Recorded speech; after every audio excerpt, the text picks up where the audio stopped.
अस्सलाम वालेकुम व्यूअर्स, आखिर कब तक के साथ मैं हूं काशिफ बशीर खान।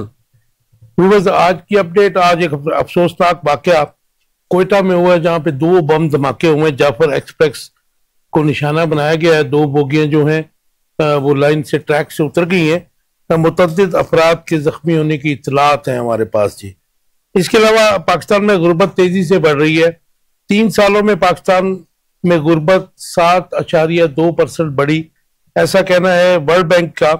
और वर्ल्ड बैंक की रिपोर्ट में यह भी कहा गया है पाकिस्तान की तकरीबन 45% आबादी सतह गुर्बत से नीचे जा चुकी है, almost half of the population. उसके अलावा डोनाल्ड ट्रंप ने आज जो यूनाइटेड नेशन में खिताब किया है उसमें उन्होंने 7 जंगें रुकवाने का दावा किया। आज ये डिस्कस करेंगे कि ये दावा कितना सच्चा है।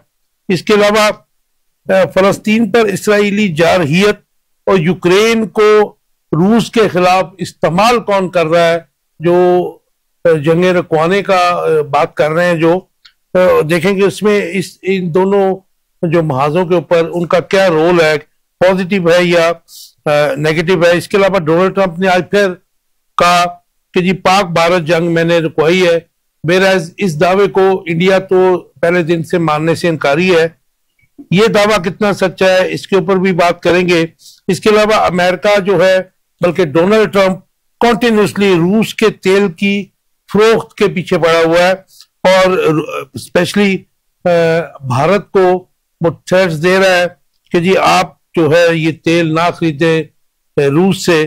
क्या डोनाल्ड ट्रंप बजोरे बाजू भारत को रूस से तेल की खरीदारी रोक सकता है? इसके अलावा डोनाल्ड ट्रंप फलस्तीन में हमास के बगैर अमन का ख्वाह है, ये ऐसा कहना है उसका। और डोनाल्ड ट्रंप की नोबल अवार्ड हासिल करने की ख्वाहिश और कोशिशें जो ये 7 जंगें रुकवाने के दावे में पिन्हा नजर आती हैं। इसके अलावा पंजाब हुकूमत ने 47 लाख सैलाब ज़दगान की इमदाद करने का दावा किया है। उन्होंने कहा जी उनकी हर तरीके से इमदाद की जाएगी। और तर्जमान पंजाब हुकूमत ने यह भी कहा कि पंजाब हुकूमत किसी बैरूनी इमदाद की तरफ नहीं देख रही। ये 47 लाख का डाटा जो है ये गवर्नमेंट ऑफ पंजाब दे रही है, लेकिन अभी तक तो जाहिर है कि सैलाब का पानी जैसे बहुत से जिलों से अभी तक निकला नहीं है, तो इसकी जो बहाली का काम और इसका जो सर्वे है ये तब तक कंप्लीट नहीं होगा जब तक सैलाब का पानी उतर नहीं जाता कंप्लीटली। इसके अलावा सलमान अकरम राजा ने इमरान खान के एक मुकदमे में जाली वीडियो कॉल पर अदालती कार्रवाई का बाइकआउट करने का ऐलान कर दिया है। और अडयाला जेल के बाहर आज हजारों कारकुनों व रहनुमाओं का इज्तिमा हुआ है और वहां पे तकरीरें भी हुई हैं, प्रोटेस्ट हुआ है। तरीके इंसाफ का 27 सितंबर को पेशावर में भरपूर जलसे का ऐलान, और इसमें कुछ अहम ऐलानात किए हैं, अहम बयानात दिए हैं अली अमीन गंडापुर ने। उन्होंने बताया कि हमारे सूबे के साथ क्या किया जा रहा है और यह भी कहा कि हम 27 सितंबर को बताएंगे। एंड पे डिस्कस करेंगे कि क्या तरीके इंसाफ हुकूमत पर सियासी दबाव ग्रेजुअली बढ़ा रही है। इंट्रोडक्शन कराऊंगा अपने मेहमानों का जो मेरे साथ है। अब्दुल्ला मलिक साहब है। मलिक साहब वेलकम टू द शो। उसके अलावा हमारे साथ हैं मुर्तजा भट्टी साहब। भट्टी साहब वेलकम टू द शो। और हमारे मुकीम साहब यूके से हमारे साथ मौजूद हैं, सीनियर साफी हैं। मुकीम साहब वेलकम टू द शो। बहुत शुक्रिया खान साहब, थैंक यू। अब्दुल्ला मलिक साहब आपसे शुरू करते हैं। हाउ डू यू सी ये जो दहशत गर्दी है इससे पाकिस्तान की जान क्यों नहीं छूट रही है? आज फिर कोयटा में जाफर एक्सप्रेस को निशाना बनाया गया है। जो अब तक की रिपोर्ट्स है उसमें है कि मुतअद्दिद जो है बेगुनाह शहरी या अफराद जो है वो इसमें जख्मी हो गए हैं। 2 बोगियां जो है वो ट्रैक से जो है गिर गई हैं, हट गई हैं, उतर गई हैं। आपका टेक इसके ऊपर? पहली बात तो ये दहशतगर्दी की जितनी भी मजम्मत की जाए वो कम है। वो किसी भी माशरे के लिए किसी भी इंसान के खिलाफ, इसका कोई मजहब, रंग, नस्ल जो भी हो, जहां भी दहशतगर्दी होती है हम उसकी भरपूर मजम्मत करते हैं। और बिलखसूस पाकिस्तान जो खुद दहशतगर्दी के इस लहर से पिछले 3 दहाई से गुजर रहा है, तो हमारे लिए तो ये बड़ी खतरनाक सी बात है।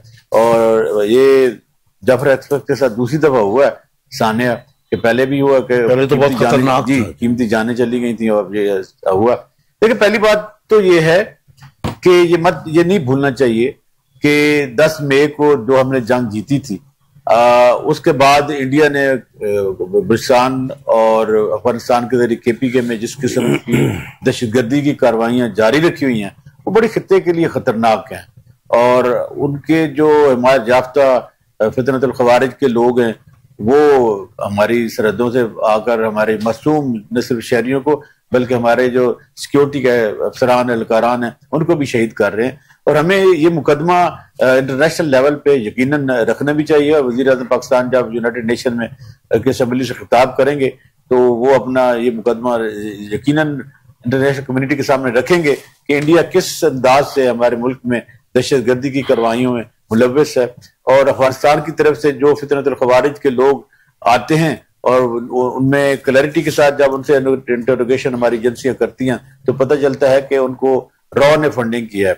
अब रॉ आपको पता है कि अफगानिस्तान में कितने अरसे से हमारे खिलाफ कार्रवाइयां कर रही है और बाहर हमारी हुकूमत ने अफगानिस्तान की हुकूमत को ये बावर कराया है कि देखिए, हमने आपके 30 साल तक हमारी इकॉनमी भी तबाह हुई, हमारा मुल्क का कल्चर भी तबाह हुआ, हमारे 1 लाख से ज्यादा हमारे मासूम शहरी इस दहशतगर्दी कार्रवाइयों में शहीद हो गए। और सारे का सारा आपको पता है कि वहां पर जो इंडिया के पिछले दौर में अब्दुल्ला के दौर में 9 से ज्यादा सफारत खाने थे, उनका काम भी यही था। आज भी वो BLA के जरिए बलूचिस्तान में और KPK में दहशतगर्दी की कार्रवाइयां मुलव्वस है। यकीनन इस इशू पे हमारी जो पूरी कौम है उसको, पूरी हमारी सियासी क़यादत है, मिलिट्री की क़यादत है, एग्जीक्यूटिव है, जुडिशरी है, सबको मिल बैठकर एक हल निकालना चाहिए। और चूंकि ये दोनों हमारे जो सूबे हैं बड़े ऐसे सूबे हैं जहां पर वसाइल से माला माल है, खुसूसन बलूचिस्तान, इसलिए जो इंटरनेशनल कम्युनिटी है उसको भी ये चीजें पाती नहीं है, हमारे मुल्क में अमन नहीं पाता। अच्छा, इसमें मलिक साहब, हमारी प्रोविंशियल गवर्नमेंट जो है उसका फेलियर है, उसके बाद वजारत हमारी जो दाखिला है उसका फेलियर भी तो है। हम सब कुछ, सब फौज तो हर जगह पे नहीं लड़ सकती है ना, हमारे सिविलियन इदारों की इसमें कोई शक नहीं है कि जो सूबाई हुकूमतें होती हैं बुनियादी तौर पर तो उनका काम अमन अमान और शहरी की जान माल का तहफ़्फ़ुज़ होता है। लेकिन जो बॉर्डर की सिचुएशन होती है वो इंटीरियर मिनिस्ट्री के अंदर आती है। हमारे लेबीज हैं, हमारे बाकी जो FC के अफसरान एहलकारान होते हैं वो अपने मुल्क का दफा करते हैं। लेकिन देखिए ना, ये एक अनसीन वॉर है।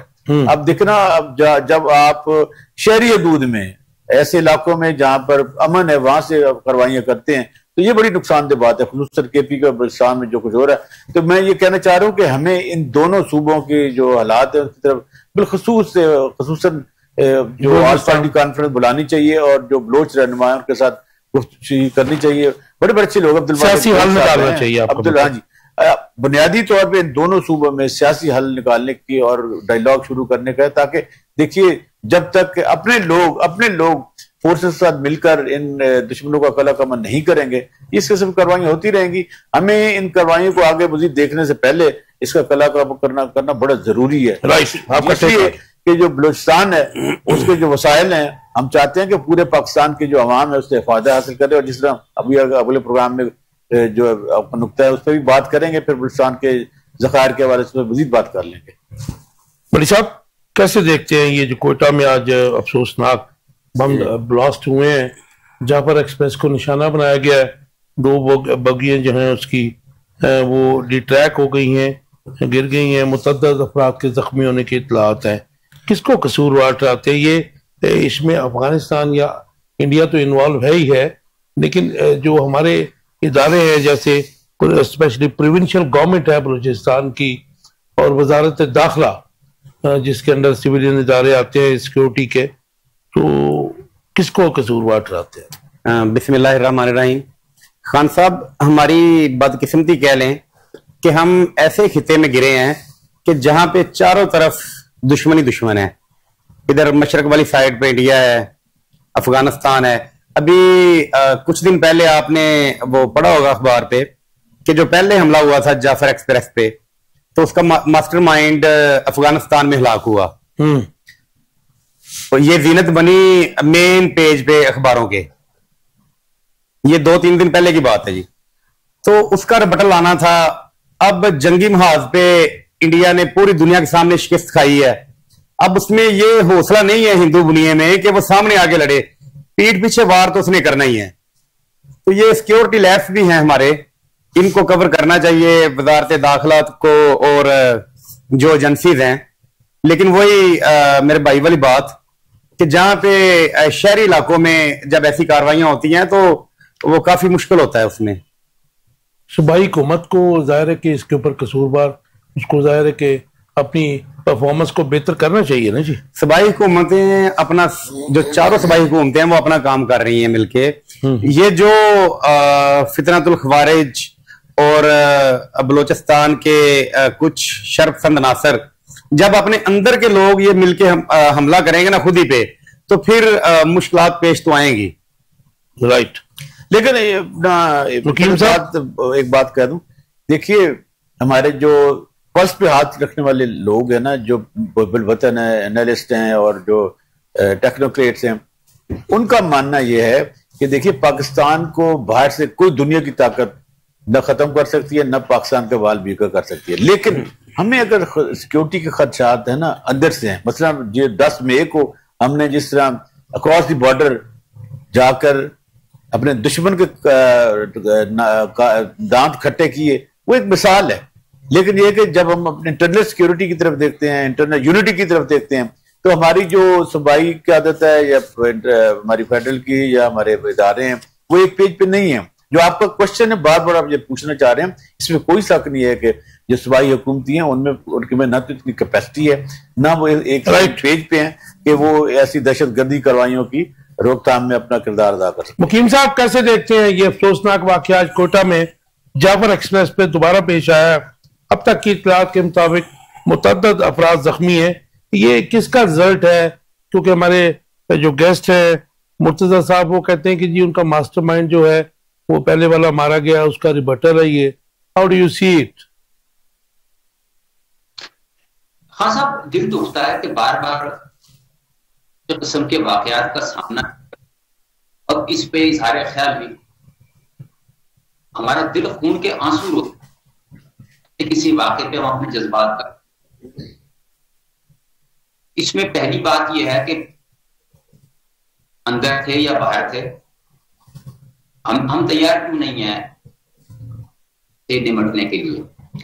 पता है कि चटाई है और वो नहीं कर, अब बराह रास्त की कार्रवाई पहले भी करता रहा।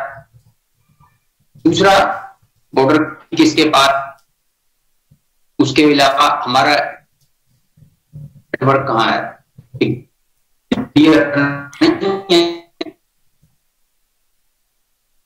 फिर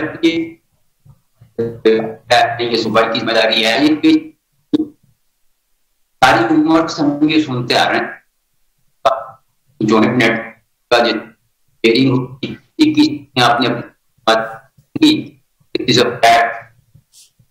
जो हमारा एक कौमी। मुकीम साहब आपकी आवाज में थोड़ी डिस्टॉर्शन, मैं प्रोड्यूसर साहब को कहता हूं आपको दोबारा से लाइन पे लें, रिकनेक्ट करें।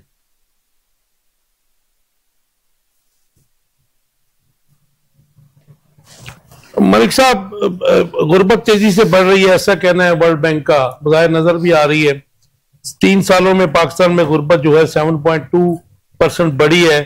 वर्ल्ड बैंक की रिपोर्ट आई है, उसने साथ में ये भी कहा कि more than 45% of the population जो है वो सतह गुर्बत की लकीर से नीचे जा चुकी है। ये वर्ल्ड बैंक की रिपोर्ट है। How do you see it? Prime minister तो कहते हैं कि महंगाई कम हुई है। काशिफ साहब, आप कैसी बातें करते हैं? आप लगता है हुकूमत के सख्त मुखालिफ है। देखिए हुकूमत तो कह रही है ये सिंगल डिजिट, ये मैं तो नहीं कह रहा, ये कह रही है कि जी जो घी है, कह रहा है हुकूमत जो कह रही है वो कह रही है 150 किलो रुपए का घी है, वो कह रही है 80 रुपए किलो टमाटर है बाजार में। वो शरह महंगाई कम होने की बात कर रहे हैं। मैं यही कह रहा हूँ ना, मैं यही कह रहा हूँ कि देखिए आप हुकूमत की नजर से देखें तो आपकी सब चीजें आपको अच्छा नजर आएगा। पाकिस्तान में रेल पे नजर आएगी, पाकिस्तान में कोई आपको गरीब नजर नहीं आएगा। मलिक साहब, मैं खातर हाँ, जो आप बात कर रहे हैं अगर इंटरनेशनल फोरम की, तो आपको याद होगा कुछ अर्सा कबल भी जो वर्ल्ड बैंक की रिपोर्ट थी उसमें यह था कि पाकिस्तान की जो 44 नहीं, अब आई है ना, पहले था कि 42, ये कैलकुलेटेड फिगर थी कि 42% आबादी जो ना खत्ते गुर्बत से नीचे रह रही है। अब देखिए, अब जो कान खोलने आंखें खोलने के लिए जरूरी है और हुक्मरानों के जो है ना वो दिलो दिमाग पर ये हैमरिंग करने की जरूरत है। भाई जो इंटरनेशनल फोरम है, जिनकी दुनिया में कोई वक़्त है, जिनको माना जाता है, जिनकी राय को पहचाना जाता है और पर अमल दरामद किया जाता है, उनका कहना है कि पाकिस्तान में जो खत्ते रोजगार के नीचे 45% ज्यादा पॉपुलेशन चली गई है। यानी कि अगर उसको भी मान लिए तो 3% तो कम से कम इन चंद महीनों में गई है, लेकिन हम मानने के लिए तैयार नहीं है। ये डाटा फ्लड से पहले का है जी। तो अब आप देख लें, अब आप देख लें कि कितना जो वॉल्यूम है ऊपर चला गया, लेकिन हम कुछ और दिखा रहे हैं। हम शाइनिंग पाकिस्तान दिखा रहे हैं। हम कह रहे हैं कि पाकिस्तान में गुर्बत बहुत खत्म हो गई है। आपका टेक आ गया। मेरा मुकीम साहब दोबारा है। जी मुकीम साहब, आपको आवाज आ रही है? जी सर। आपके एंड पे कोई प्रॉब्लम मुझे लग रही। खैर, आप बात कर रहे थे कोयटा के बम धमाके के ऊपर। जी, गुजारिश ये है वो दूसरों के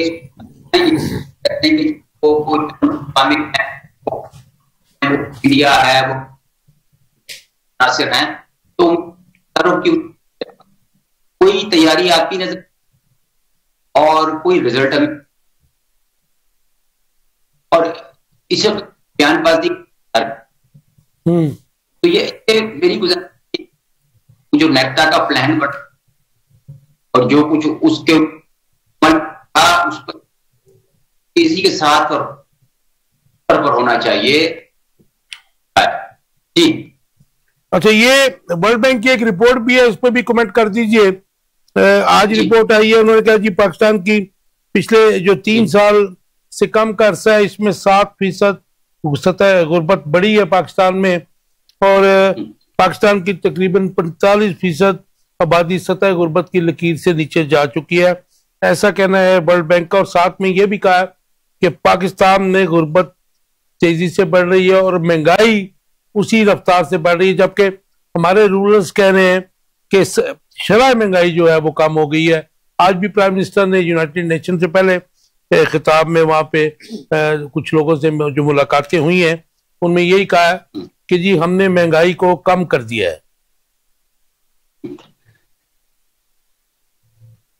पहली बात यह है कि कभी किसी हुक्मरान ने 78 यही बताता है कि आप उस वक्त है जब एशिया का टाइगर बन गया है जी, दुनिया की एक अजीम। अब वो जो बैरोमीटर वो नीला गुंबद है, वो शादरा है, पिंडी का राजा बाजार है, वो कराची का गरीब है जी, और कोई भी शहर है या कोई भी चौराहा और पूछ लें हालात छोड़ दें आलमी बैंक को, छोड़ दें इदारों की रिपोर्ट, हुक्मरानों के क्या आपके सामने इनकम सपोर्ट तो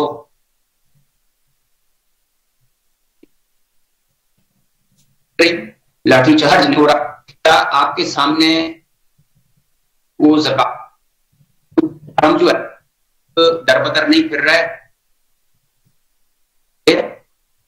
वो लोग आराम लेके नहीं फिर रहे होते, तो आप इसको देखते हुए गुर्बत कम नहीं हुई, तो ये फिर रेत में सर दबाने, आप अपने इर्द गिर्द देख लें, रिश्तेदारों के बच्चे बेरोजगार। जी हाँ, ग्राउंड रियलिटीज बड़ी टफ है, बिल्कुल डिफरेंट भी है। जी सर, मैंने कहा ग्राउंड रियलिटीज आर डिफरेंट। ठीक कह रहे हैं आप। मैं किसी भी रिपोर्ट को कर देंगे कूड़ेदान। असल चीज तो ये है एक और करके उसकी बुनियाद आगे बढ़ाते हैं। अब वो हमारे यहाँ है, एक ने गजल कही, गजल कह देगा, एक झूठ बोलेगा, दूसरा बोल दे। अब न को आपके पेट भरता है, ना कहने से क्या होता है, ना भूखे के पेट में रोटी। ये ऐसे ही चलेगा, ये निजाम ऐसे ही चलेगा जी अवाम के लिए? सर हम इसी तनख्वाह पे वरना उसका भूखा पानी बंद। राइट, मैं दोबारा आता हूं आपकी तरफ जी। बड़ी साहब कैसे देखते हैं ये जो रिपोर्ट आई है वर्ल्ड बैंक की?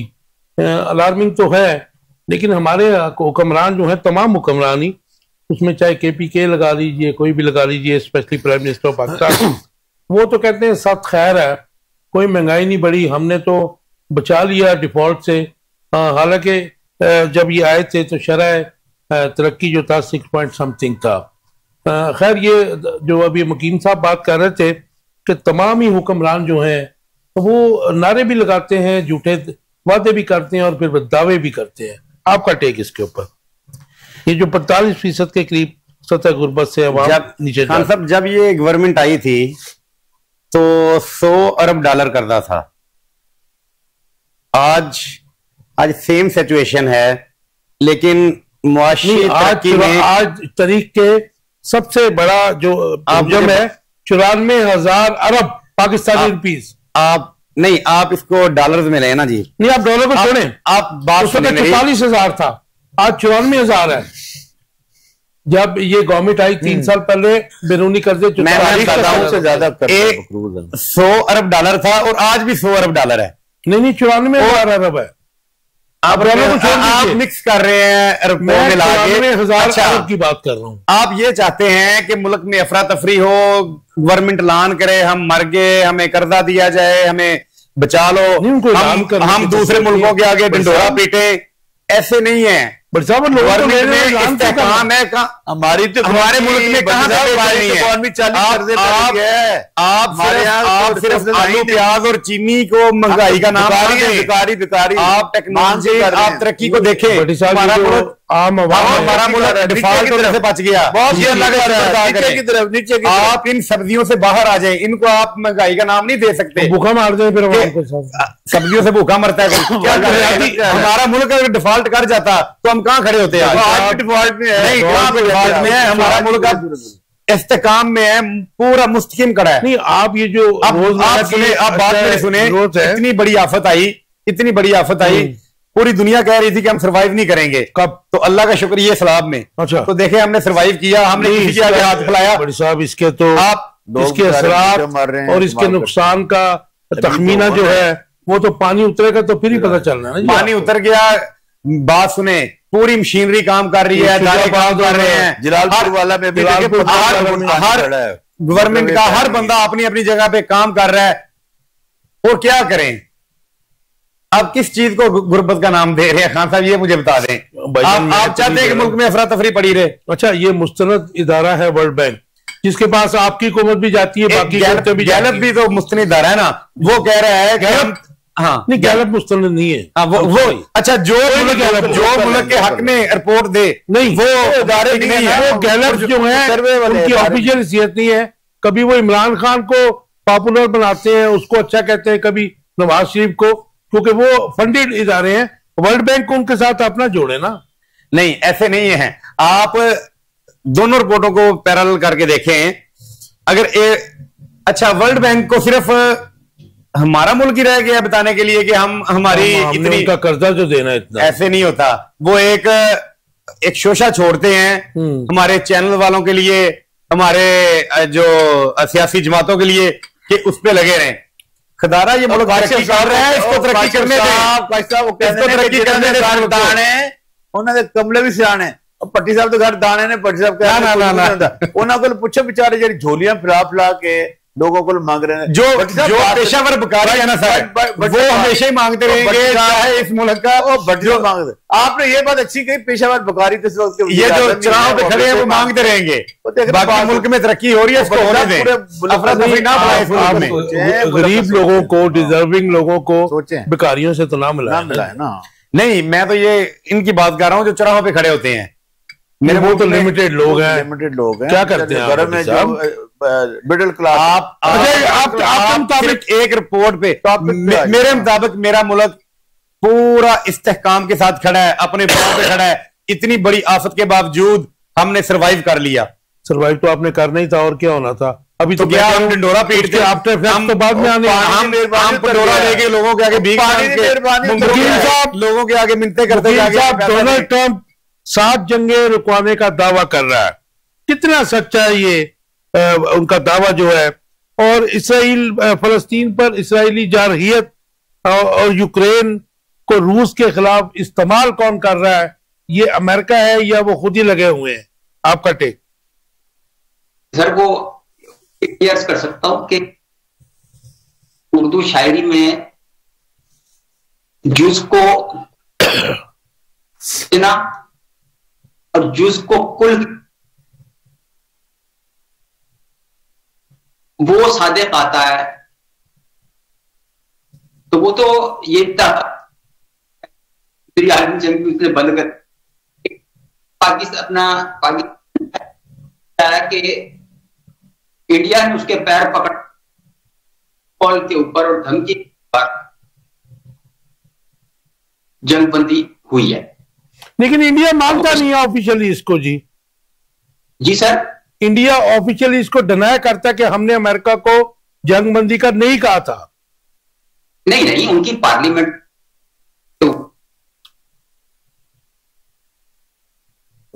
लाइन कट गई।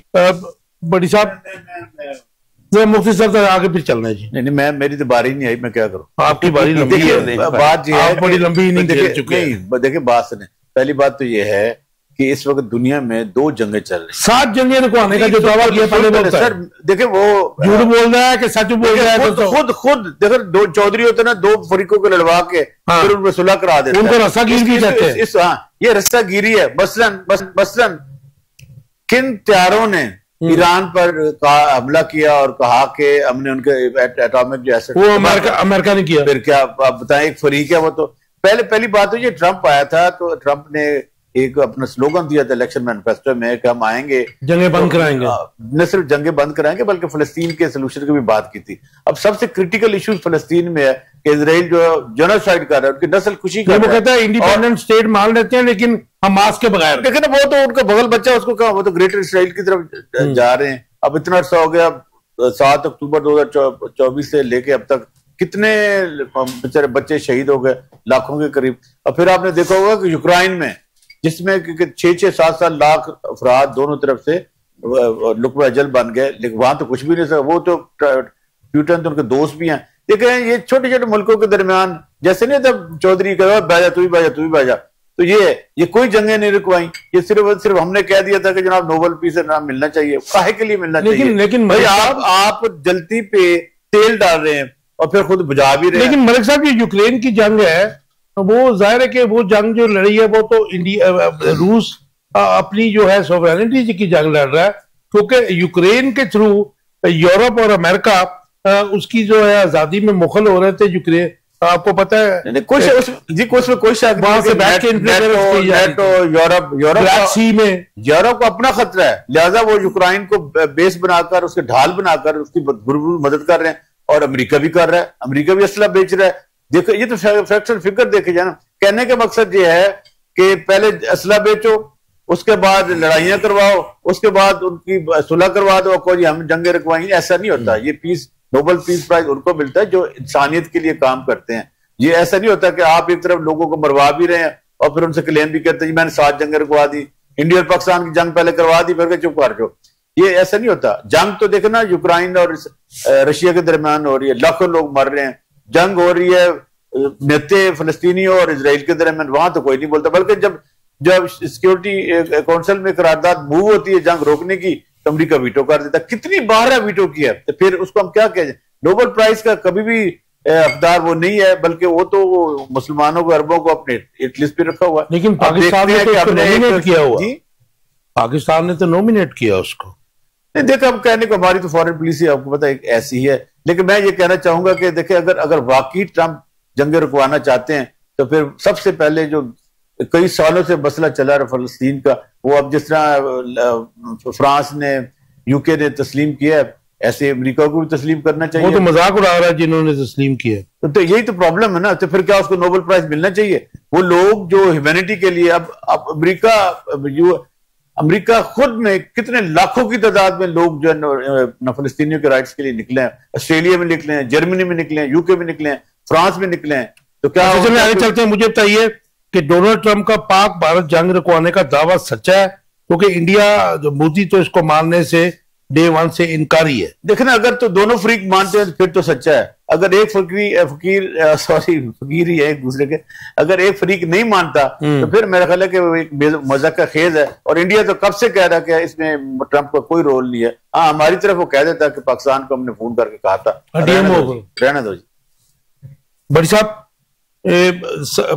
डोनाल्ड ट्रंप आपका फेवरेट है आजकल। वो कह रहा है जी 7 जंगें मैं रुकवा चुका हूं। अभी तो उसको 1 साल हुआ है। हाँ जी, तो मेन जंगें तो चल रही हैं, साल भी नहीं, अग्रेशन भी चल रहा है फलस्तीन के ऊपर। वो बड़े लोग बड़ी बातें। अच्छा, हाँ, उन्होंने ये जंग तो वाकई उनका कलीदी किरदार था, लेकिन इंडिया मानता नहीं है। हाँ, ये जाके हिंदू बुनिया जाके बैठ गया था उसकी गोद में। अच्छा, खदारा हमें बचाएं। आज उसकी स्टेटमेंट है तो उसने कहा कि मैंने इनको कहा था कि अगर ये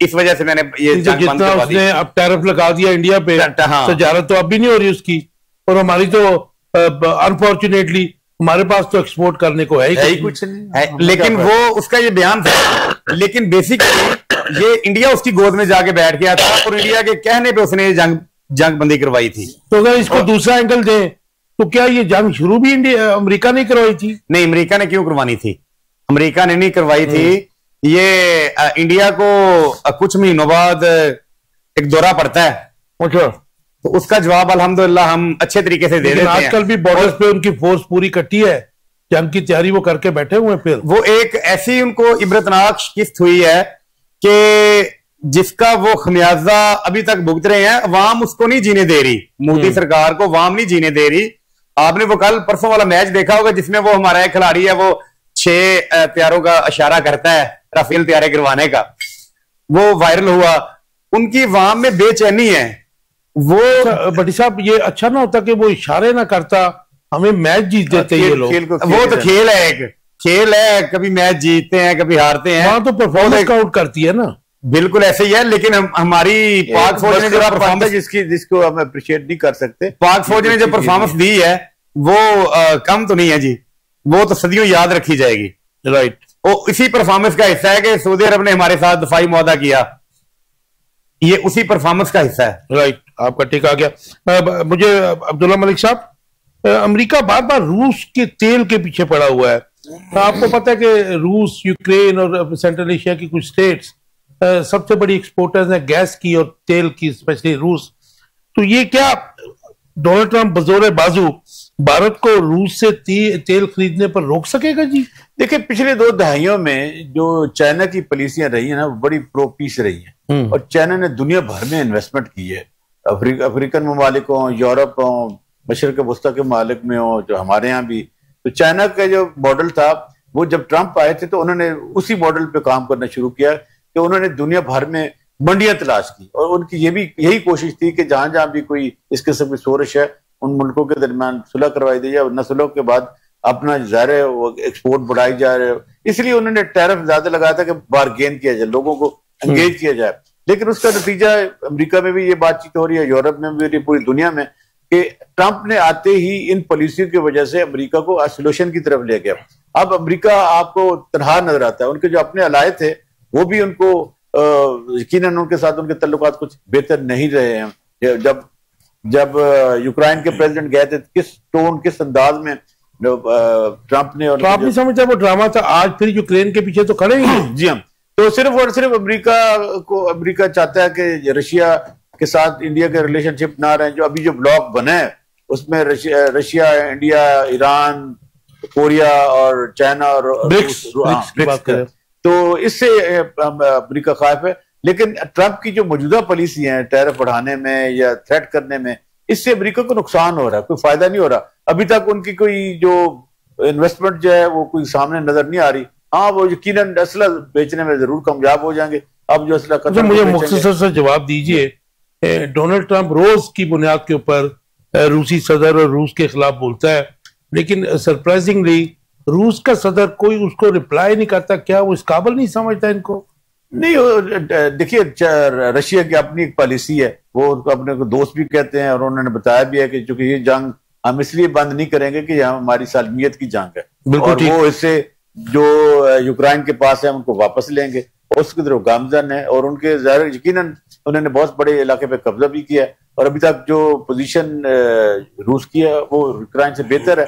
और यूक्रेन को चूंकि अब यूरोप को ये नजर आ रहा है कि अगर यूक्रेन की फतह नहीं होती है, यूक्रेन को शिकस्त होती है तो अगला टारगेट हम होंगे। लिहाजा यूक्रेन को ढाल बनाकर पूरा यूरोप कोशिश कर रहा है कि हम उसको असला बेचें, जिसमें ट्रंप ने कहा था कि हम तो नहीं करेंगे, यूरोप अपनी लड़ाई खुल, नेटो अपनी लड़ाई खुल। क्रीमिया जो रशिया के ने लिया था, वो क्रीमिया के 99% लोग जो है यूक्रेन के साथ मिलने के लिए तैयार नहीं है। They are happy with Russia. जी हम पोलैंड, इसीलिए पोलैंड का इशू, पोलैंड भी मतलब जाहिर है कि वो जंग जो है बड़ी क्रिटिकल जंग है, क्योंकि किसी जमाने में यूक्रेन रशिया का हिस्सा था और टूटने के बाद 1991 में जी टूटने के बाद ये अलग अलग हुए हैं, तो लिहाजा बहुत सारे लोग अभी भी रशिया के साथ मिलना चाहते हैं और वहां पर आपको पता रशिया के बहुत बड़े जखायर थे एटॉमिक, इसलिए वो उसको भी कब्जा करना चाहते हैं। वो इलाका जहां पर चेरनोबिल के अलावा बाकी भी एटॉमिक मैं गया हूं, they want to conquer Chernobyl जो है 1987 में जहां हुआ था। बड़ी साहब, ये जो इस वक्त रूस का तेल जो है, डोनाल्ड ट्रंप हर रोज उसकी फरोख्त के खिलाफ और स्पेशली भारत को कहता है कि जी उससे ना खरीदो और रशिया को कहता है कि उसको ना बेचे। तो क्या रशिया जो है डोनाल्ड ट्रंप के कहने पर तेल की फरोख्त रोक देगा उसको? जी साथ उसने कहा जी ये तेल लेके और ये फिर पैसा देता है ईरान को। कभी भी ऐसा नहीं हो सकता। रूस मेरे ख्याल में डोनाल्ड ट्रंप और अमेरिका को समझते कुछ नहीं है। अच्छा, वो उनकी बात मानेगा क्या? वो तो उनकी बात सुनने तक दोबारा नहीं करता, वो तो रिस्पॉन्ड भी नहीं करता। बिल्कुल ऐसे ही है। और बाकी रहेगी यूक्रेन वाली बात, तो जैसे हम कश्मीर को अपना अटूट अंग समझते हैं, तो रूस भी यही कहता है कि वो हमारा अटूट अंग है, वो हमारा पहले हिस्सा था। ये बात जो बापटी साहब जो मलिक साहब ने की ना, इसमें मैंने तो खैर रिसर्च भी किया, मैं देखा है, क्योंकि अगर ये यूक्रेन फतह हो जाता है रूस की तरफ, क्योंकि लंबी जंग है, उसके बाद पोलैंड की बारी है, क्योंकि पोलैंड भी जो है यूरोपीय यूनियन के साथ मिलके उसके बॉर्डर्स लगते हैं और वो भी जो है रूस के खिलाफ काम कर रहा है, पोलैंड के जरिए असला आता है। और अमेरिका इसी वजह से तो उसको यूक्रेन को असला भी बेच रहा है, बल्कि सस्ते दामों दे रहा है, और ये पोलैंड को बचाने की खातिर ये सारा कुछ कर रहे हैं। और इसी वजह से वो उसका भरपूर साथ दे रहा है। कभी किसी मुल्क को धमकियां दे रहा है, कभी इंडिया को धमकियां दे रहा है कि आप तेल ना खरीदें, कट ऑफ करवाना चाह रहा है, लेकिन ऐसा होगा नहीं। मैं बता दूं आपको, लेकिन ब्लैक सी है। एक बात है, देखिए इंडिया को ये मालूम है कि अमेरिका की दोगली पॉलिसी है। एक तरफ अमेरिका पुतिन को रेड कारपेट देता है, ठीक है, और दूसरी तरफ इंडिया से कहता है तेल ना खरीदो। इंडिया भी ये समझता है कि ये सिर्फ और सिर्फ एक स्लोगन है, प्रैक्टिकली। लेकिन इतना ज्यादा टैरिफ लगाने पर इंडिया की तरफ से भी बड़ा स्ट्रॉन्ग मौकफ नहीं आया कि उन्होंने कोई प्रोटेस्ट नहीं किया, कोई रिक्वेस्ट नहीं की है। देखिए इसमें कोई शक नहीं है। देखे ना, आलमी मंडी में इंडिया अपने आप को मनवा चुका है, और वो इतना इजी ना ले उसको अमेरिका कि उसने टैरिफ बढ़ा दिया इंडिया को कि वो घुटने टेक देगा। हाँ, चौथी बड़ी मुश्किल है इस दुनिया में, और वो इतना इजी नहीं ले रहा अमेरिका को ये टैरिफ बढ़ाने को। हाँ, उनको परेशानी तो हुई है, लेकिन वो खड़े होंगे अपने वो पांव पे इंशाल्लाह। चलो जी आगे चलते हैं। मुख्तसर सा जवाब दे दीजिए मलिक साहब। डोनाल्ड ट्रंप फलस्तीन की आजादाना हैसियत को आज कबूल कर रहा है, लेकिन कह रहा है कि उसमें हमास की कोई जगह नहीं है। इसके अलावा डोनाल्ड ट्रंप की नोबल अवार्ड हासिल करने की जो ख्वाहिश है, ये इसको आप कैसे देखते हैं? आज तो मुझे वो वैसे ही शख्स लगा कि अपनी जाली तारीफें करके और बाद में कहता जी मुझे नोबल इनाम मिलना चाहिए। देखो, पहली बात तो यह कि जो फलस्तीनी हमारे भाई हैं वो कई दाइयों से अपनी जंग लड़ रहे हैं, और वो मेरा ख्याल है कि दुनिया में सबसे तवील तरीन ये जंग है। हमें उन्हें खराज तस्लीम पेश करना चाहिए, उनकी फहम फरासत को, उनकी बहादुरी को, उनके बच्चों को जो कहते हैं कि हमारा मुस्तकबिल क्या है।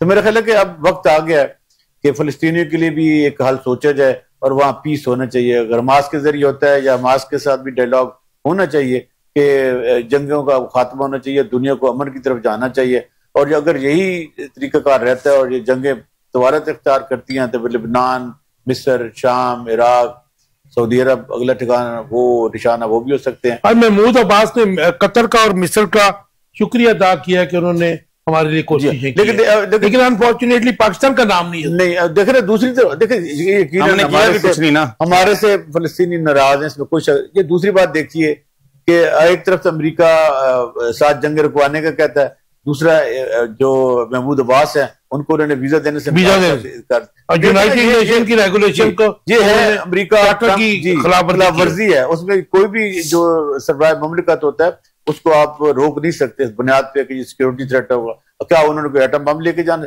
इसलिए तो मैं कह रहा हूँ कि अमेरिका की बड़ी दोगली पॉलिसी है। और जो कुछ इसराइल नेतन्याहू करते हैं वो सारे का सारा जो पेंटागन है उनकी आशीर्वाद के जरिए बैकिंग है। ऐसा ऑनलाइन दे दीजिए मुझे कि ये जो मजाक बना लिया इन लोगों ने अवार्ड्स को, जैसे हम यहाँ पे डिस्कस करते थे तो ये नोबेल अवार्ड तो कह के और अपने दोस्त मुल्कों से करवा कर नॉमिनेशन करवा रहा है। ये देखिए मुंह से करवाना तो आपको पता है उसकी क्या वक़्त होती है। और ये ख्वाहिश मदर टेरेसा जैसे लोगों को मिला था जी, ये एक ख्वाहिश तो हो सकती है, लेकिन ये कि इसको मलिक साहब ख्वाहिश नहीं है, उसने 6 माह पहले करवा लेगा। जो हमने तारीख एक बड़ा आदमी है, बड़े मुल्क का बड़ा आदमी है, वो करवा लेगा। जो हमने तारीख पढ़ी है इनको कभी भी आपको नोबेल पीस इनाम नहीं मिलेगा, क्योंकि ये उन लोगों को मिलता है वाकई नोबेल होते हैं। स्लोगन से नहीं होता, अमल से होता। जी बड़ी साहब आप तो कह रहे हैं बनवा लेगा और हमास के बगैर अमन का ख्वाब है, दूसरी तरफ बैक कर रहे हैं पूरा उसको क्या उसका नाम है नेतन्याहू को। ये बात सुने खान साहब, ये खुशाइंद बात है कि बड़े बड़े मुल्कों ने, बरतानिया ने, फ्रांस ने उसको आजाद रियासत तस्लीम कर लिया। अब उनका मजाक उड़ा रहा है ट्रंप। नहीं जी, वो तो नहीं, वो कह रहा है कि मैं मानता हूं, लेकिन हमास है वो फलस्तीन की जड़ है, वो उसको कैसे खत्म करवा सकता है? वो खत्म नहीं होगी तो ये नहीं मानेगा। बेसिकली ये पूरा साथ दे रहा है इसराइल का, असला दे रहा है। आप नहीं समझते कि डोनाल्ड ट्रंप जो है पूरी दुनिया को हाँकना चाहता है? इस वक्त वो पूरी दुनिया का हीरो बना हुआ है जी, जो चाहे कर सकता है। हकीकत यही है कि वो जो चाहे कर सकता है। नोबेल नाम वो मैं क्या बताऊं, वो चाहे तो 1 घंटे में वो ले सकता है सारा कुछ। सारी दुनिया के मालिक अनाउंस करेंगे, आप मुस्लिम अनाउंस करेंगे।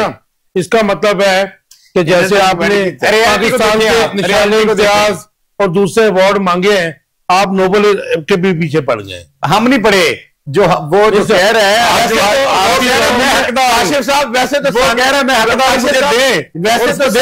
मॉडल टाउन के बाद 26 नवंबर के बाद शहबाज शरीफ को भी नोबेल प्राइज नहीं, नॉमिनेट तो इनकी गवर्नमेंट ने किया ना डोनाल्ड ट्रंप को।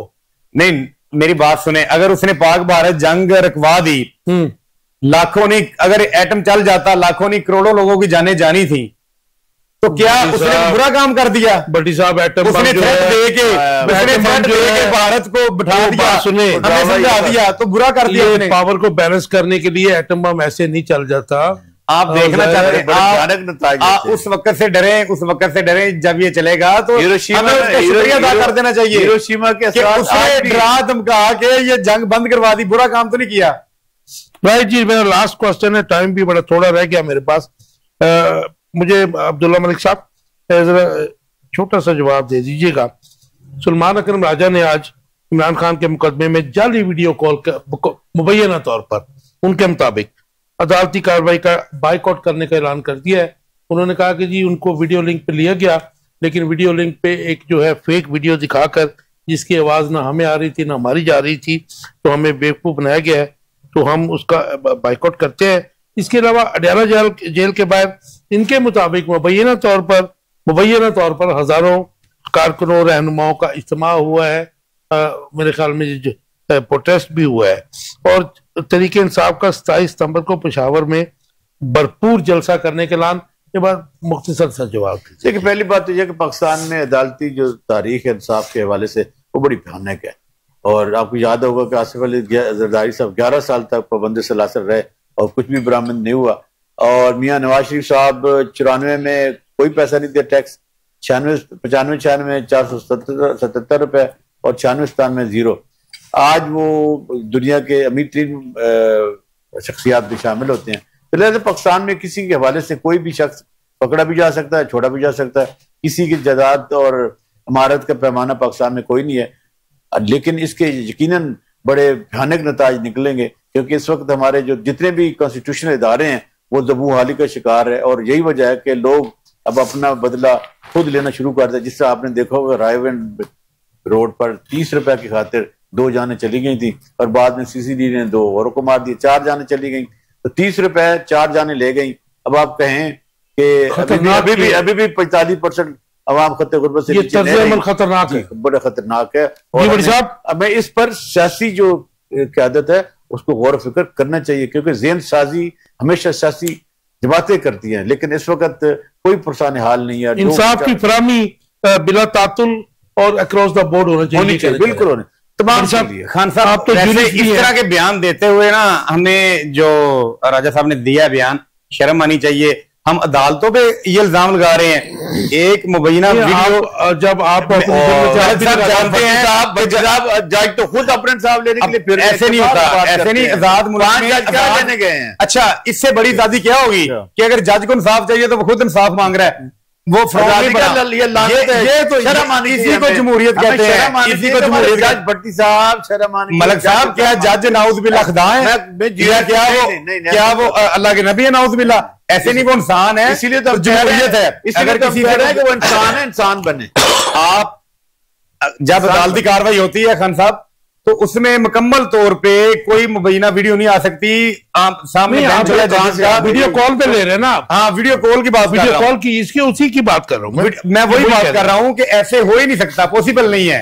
वो मदरे आम पे ले आते, अगर जब उनको पता है कि इस जब आप भी वकील हैं, जज के पास अगर ये मोबाइल है, वीडियो कॉल पे वो ऐसे देख रहा है, आप तो नहीं हाथ लगा सकते उसको, आप तो नहीं छीन सकते ना। किसने दिखा दिया इनको? वो सामने ले आते इसको। वो जो मुबैना वीडियो कॉल थी वो सामने ले आते। कैसे? क्या तो फिर इल्जाम ऐसे होता नहीं है, ऐसे पॉसिबिलिटी नहीं है। भट्टी साहब लगता है कि अदालत नहीं जा रहे, ऐसे पॉसिबिलिटी यार, ऐसे होता ही नहीं है। बड़े बुरे हालात हैं भट्टी साहब, मानते नहीं। अच्छा, रो रहे हैं बेचारे। मेरे 30 से 35 केस लगे होते हैं डेली, और डेली मैं ट्रायल करता हूं।